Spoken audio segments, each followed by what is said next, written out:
न्याय पाउने पहिलो हक शहीदकी आमाको हो, त्यसलाई प्रतिशोध भन्न पाइने छैन। खगेन्द्र सुनारहरूमाथि युगौं युगसम्म गरिएको अन्यायको लागि हामीले माफी माग्यौं। यो देशको दलित समुदायलाई मैले आज सार्वजनिक क्षमा याचनाका साथ केही भन्नु छ।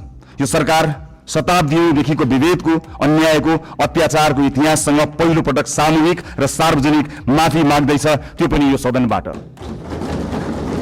आजसम्मको विभेद सामाजिक गल्ती थिएन, संगठित अपराध थियो। यो देश किन बनेन थाहा छ? किनकि जसका हातमा सिप थियो तिनलाई हामीले अछुत मान्यौं। सभाध्यक्ष महोदय, हामीलाई हनीमुन पिरियडको सुविधा पनि चाहिँदैन। हामी दिन गनेर होइन, सेकेन्ड गनेर काम गर्न चाहन्छौं र गर्न सुरु गरिसकेका छौं। राष्ट्रपाका साथीहरूलाई म सम्झाउँछु, हामी यहाँ प्रश्न सोधेर आएका हौं। अहिले बस्ने ठाउँ फेरि होला, तर आज पनि ती प्रश्नहरूप्रति हाम्रो नैतिक जिम्मेवारी उस्तै छ। अब साबित गर्नु छ कि हामीलाई केवल प्रश्न सोध्न मात्र आउँदैन, उत्तर दिन पनि आउँछ। समस्या देखाउन मात्र होइन, समाधान खोज्न पनि आउँछ। हिजो आफ्नालाई बचाउन र विपक्षीलाई फसाउन कानूनमै संशोधन गरिएको छ र अध्यादेश समेत ल्याइएको छ। त्यस्ता गलत क्रियाकलाप यथाशीघ्र सच्याइने कुरा म यो सम्मानित सदनलाई जानकारी गराउन चाहन्छु। प्रतिपक्षमाथि अहंकार र प्रतिशोधको त्यो अध्याय अब दोहोरिने छैन।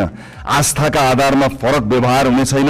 अब अन्यायपूर्वक विधि नै निचेर सुन्न मन लागेका कुरा नसुनौ भनेर कसैको माइक काटिने छैन।